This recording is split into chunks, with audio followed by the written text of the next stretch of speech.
자, 이번 시간에는 이제 사회 부분입니다. 사회 문화 이런 부분입니다. 저번 시간에 경제를 했었습니다. 기억나시죠? 경제적 구국운동까지 했습니다. 이번 시간에는 의식 성장과 근대 문물의 수요 보도록 하죠. 사회 구조와 의식의 변화, 이 부분이 이제 사회 부분이고요. 이 뒤에부터는 그냥 문화 부분이다. 이렇게 보시면 되겠습니다. 사회 부분은 간단합니다. 평등 의식이 많이 발생을 했고요. 근대적 어떤 근대의식 같은 것들이 성장했다. 평등은요, 여러분 잘 알고 있겠죠. 갑신정변의 정강14조. 정강14조. 동학농민운동에 보면 폐정개혁 12조. 그죠? 그리고 갑오을미개혁. 갑오 1, 2차 을미개혁. 이런 어떤 과정을 겪으면서 평등의식이 사회적 기틀이 마련돼 갑니다. 실제로 여러분들 한번 찾아보세요. 갑신정변의 정강14조, 폐정개혁 12조.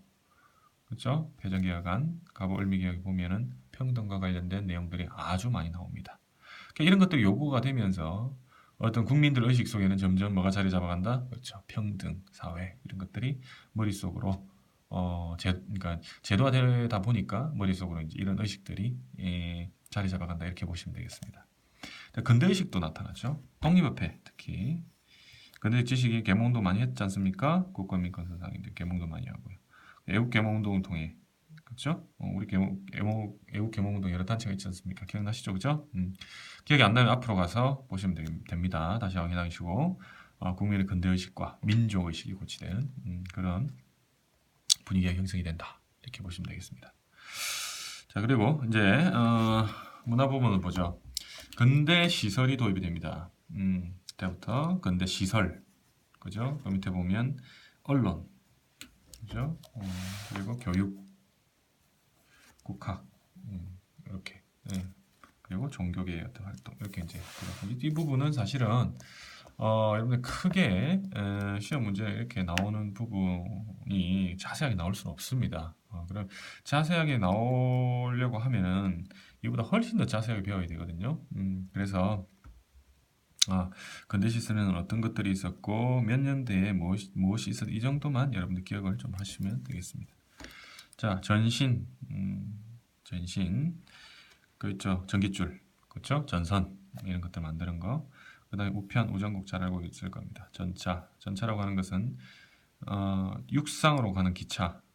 지하철은 지하철이잖아요. 지하로 가는 거잖아요. 육상으로 가는 철도다 이렇게 보시면 돼요. 시내에서. 그리고 이제 철도죠. 경인선, 경부선. 의료는 강혜원, 그렇죠? 그리고 대한의원. 강혜이 나중에 연세대 세브란스 병원이고 이게 대한의원이 나중에 서울대병원으로 변하게 되는 것이죠. 그리고 전기 건축, 다양한 이제 사용물이 전해진다 이렇게 보시면 됩니다. 이 시기죠. 대한제국 그리고 1900년대부터 그러니까 1890년대 후반부터 1910년 이전까지 그런 내용들을 보시면 되겠습니다. 의미는 일상생활의 편리함 더하고 시공간 개념 변화하고 하지만 이제 이런 이제 외세의 침략적 목적 이런 데 이용되는 그런 악영향도 있었다. 즉 보십시오. 우리 철도만 봐도 그렇지 않습니까? 일본이 대륙 침략을 위해서 사실은 만드는 것들이거든요. 오케이, 그런 걸 보시고 언론으로 가봅시다. 자, 전차는 여러분들이 이제 가지고 읽어보시고요. 자, 언론은 국제정세 파이나 국정 안내, 여론 형성 뭐 이런 것들이 되는 신문이 발간되었다 이렇게 보시면 되는데 발달 보면 한성순보가 시작이 됩니다. 여기 보면 나와 있죠. 1883년부터 84년까지 정부에서 가는 우리 최초의 우리나라 최초의 근대적 신문이다. 열흘 순자죠. 10일마다 발행이 됩니다. 그 다음 1890년대는 80년대는 한성순보 1890년대는 독립신문, 제국신문, 황성신문 이고요. 그리고 1900년대는 대한매일신보다 이렇게 보시면 되죠. 끊어서 여러분들이 암기를 하셔야 되겠죠. 80년대 한성순보, 90년대 독립, 제국, 황성 그 다음에 1900년대 대한매일신보. 하지만 일제가 신문지법을 통해 가지고 언론 활동을 탄압하는 거죠. 그대로 놔두면은 어떤 내용들이 실리겠습니까? 그렇죠. 민족의 어떤 자주적인 어떤 항쟁, 대항, 일제에 반하는 그런 어떤 선동 이런 것들이 많이 실릴 수밖에 없겠죠. 그래서 일본이 그대로 보고만 있지 않을 겁니다. 그래서 결국에 07년도에 신문지법으로 엄청난 탄압을 하게 되는 것이죠. 신문지법 간단하게 보면 왼쪽에 각종 나와 있죠. 신문장 허가제는 허가. 신문 창간할 때는 허가를 받아야 되는 것이고요. 그 다음에 검열, 통제 이런 것들을 많이 했다 이렇게 보시면 되고. 그 다음에 근대 교육으로 가겠습니다. 교육은 80년대, 90년대 그리고 1900년대 이렇게 이제 나눠서 보시면 돼요. 자, 최초의 근대적 사립학교 원산학사입니다. 어디 있겠습니까? 위치는 그렇죠. 원산이겠죠. 계양장 그쪽이라고 보면 되겠습니다. 그래서 계양장이었으니까 원산이 근대적인 어떤 그런 학교들이 세워졌겠구나 이렇게 보시면 되죠. 근데 관립입니다. 사립은 원산학사, 관립학교는 유경공원 이렇게 생각하시면 돼요. 말 그대로 개인이 세웠다. 그렇죠? 그리고 관립, 관, 즉 국가나 혹은 지방자치단체에서 세웠다. 관, 그죠? 유경공원 이렇게 나눠서 생각하시면 돼요. 그리고 개신교 선교사들이 사립학교들을 많이 생기고 유경공원은 법인사로 미국에 갔다 다니면 민영익 이런 사람들이 건의로 해가지고 설립이 됐는데요. 헐버트 알죠? 대표적인 친한파입니다. 헐버트, 그렇죠? 한국을 제2의 고향이라고 했던 헐버트 이런 사람들이 외국 교사로 이렇게 채용이 됐습니다. 그 다음에 고종이 교육국 조서를 반포하죠. 언제입니까? 1895년. 교육국 조서를 반포를 하고요. 근대식 학교 법령을 제정합니다. 이에 따라 한성 사범학교라든지 소학교, 각종 관립학교가 설립되게 된다. 가보개혁 시기를, 가보을미개혁 시기를 생각해 보시면 됩니다. 앞에서 다 배웠습니다. 1890년대는 많은 사립학교가 설립이 돼요. 그 민족교육도 아주 강화가 되고. 그렇죠? 그럼 이거는 일자 가만 보고만 있지는 않겠죠?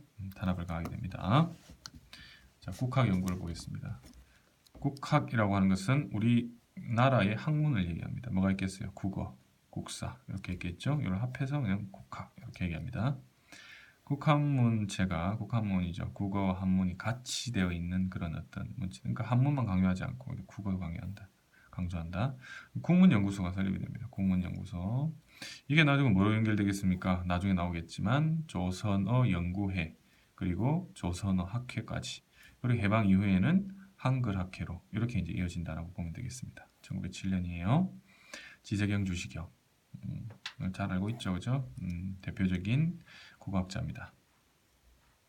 국사연구를 보면 을지문덕, 이순신 위인전을 간행하겠습니다. 왜 위인전을 간행하겠습니다? 나라를 구한 사람들 아닙니까? 그렇죠, 다. 그죠? 이런 것들을 간행해서 많이 보급하면서 지금 이 시기가 나라를 그 빼앗기기 일보 직전의 상황인 것이죠. 그러니까 우리도 을지문덕과 이순신을 본받아서 나라를 구하는 그런 민족 정신을 배우자라는 의미에서 위인전을 간행을 했고요. 그 다음에 월남 망국사. 이게 뭐냐면 월남은 베트남을 얘기합니다. 베트남 나라가 망했지 않습니까? 망했지 않습니까? 프랑스에 의해서 그렇죠? 식민 지배를 받았죠. 그런 역사를 배우면서 우리가 그걸 본보기로 삼자라는 겁니다. 그렇죠? 우리는 절대로 나라를 잃어서는 안 된다라고 하는 그런 것들을 소개를 많이 시켜주기도 합니다. 그리고 중요한 거 신채호가 뭘 발표하냐면 독사실론을 발표해서 민족주의 어떤 역사 연구 방향을 제시하게 됐다. 이렇게 보시면 되겠습니다. 신채호 독사실론 기억해야 됩니다. 자, 마지막으로 종교계의 동향을 보겠습니다. 자, 종교 쪽을 보면 유교 같은 경우는 박은식이죠. 박은식이 벌써 나왔습니다. 우리가 이미 다 배웠죠. 박은식은 그렇죠. 임시정부의 제2대 대통령이었습니다. 1대 대통령이었던 이승만이 국제연맹의 위임통치 청원을 보내가지고 그죠. 탄핵당합니다. 그렇죠. 우리나라 최초의 탄핵. 그렇죠.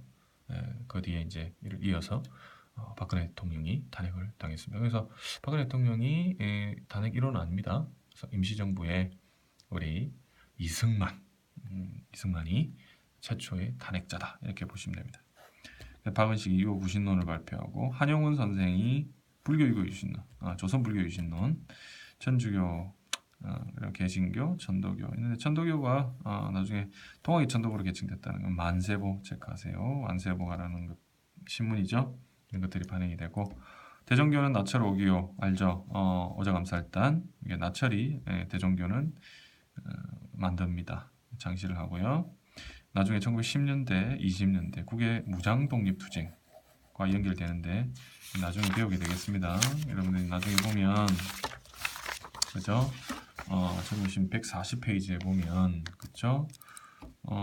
이 대종교 세력 중강단이죠. 자, 중강단의 대종교 세력이 중심이 되었다. 그렇죠? 이 중강단이 나중에 뭐가 되는 거죠? 북록운정서 중강단이 결성이 되고 나중에 그쵸 북록운정서가 되어가는 그 북록운정서가 나중에 정선이 대첩 이끈 김좌진 장군 역시나 다 뭐다 대종교인들이다 이렇게 보시면 되겠습니다.